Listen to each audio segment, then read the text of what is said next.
Hello.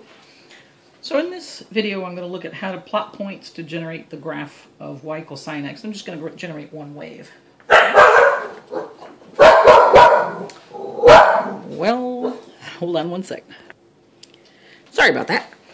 So what I mentioned in, well, probably all the videos that have to do with this is that to get a nice picture you do have to accurately represent the distances between the different angle rotations. So since the unit circle, pull that out, is really the unit circle positions that you memorize, pi over 6, pi over 4, pi over 3, and so on and so forth, are really divisions of the unit circle. They're eighths or they're twelfths.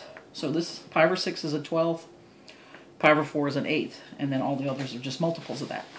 So to get an accurate representation, what I did is I took a ruler, and of course you have 12 inches. So essentially what you have here is this is 0, every inch is a multiple of pi over 6. This is pi over 6, 2 pi over 6, 3 pi over 6, 4 pi over 6, right? 5 pi over 6, 6 pi over 6, and so on and so forth, until you get to, 12 pi over 6, which is 2 pi. And then, of course, in between here, you have the pi over 4s, right? And this is 2 pi over 4, and so on and so forth, 3 pi over 4, okay? So you have then all the multiples of pi over 4. So you get everything represented accurately, and when you do that, it should look like this, okay? Now, this is what we're going to graph on, right? But everything's set up nicely, and I'm between 1 and -1 here. So now let's go look at what it is that we're actually trying to graph. So of course you had to set up your graph well, because if you don't, you're not going to get a good picture. Okay? Well, we're talking about y equals sine x. And again, whatever the input is, it really doesn't matter what it's called. It could be beta, theta, smiley face, angry face, it doesn't matter. The input to a trig function is an angle. My cat's getting really smart. Okay, baby, you gotta move out of the picture. All right, so then in comes an angle rotation, out comes the evaluation of that angle, and by evaluation what we're saying is what information do I want from that angle? Because remember, for every angle you have a lot of information. You have an x-coordinate, a y-coordinate, and then you can take those ratios. You could take y over x, x over y, r over x, and all. So there's a lot of information for each angle position, and the name of the trig function tells you what information am I taking. So in our case, when you say sine of an angle, you are saying I want the y-coordinate of that angle position divided by the radius of that circle. If we use the unit circle, then that's just y over 1, which is y.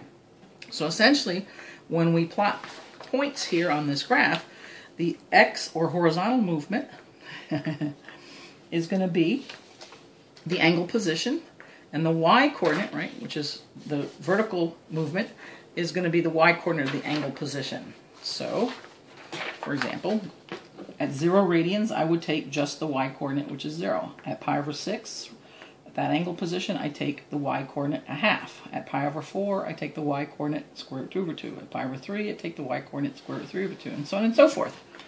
So when you do that, and you make a chart of it, here's the chart you get.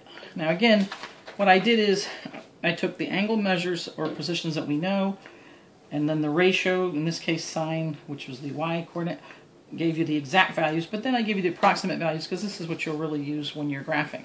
Okay? So then, let's go ahead and plot these points so you see what kind of shape you get. Let me make this, okay, there we go. So I'll just plot a few points and then show you the end result. So I'll do a bit though. So here we have 0, 0. So 0 on the x, 0 on the y, I'm right there. Then pi over 6 and up a half, so maybe about here. Then over pi over 4 and up 0.71, like maybe like that.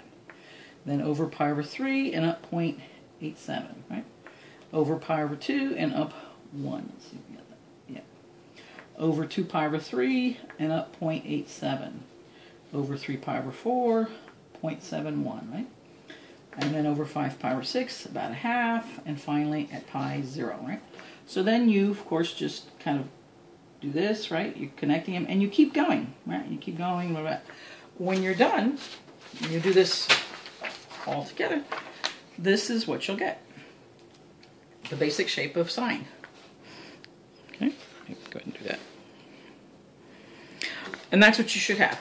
All right. Now you should practice this because when you are learning about trigonometry, it really does make a difference to do this, to imprint, to write down all of this and see how it all comes together. Then after that, you'll just memorize that the basic shape of sine is this. All right. Thank you so much for listening.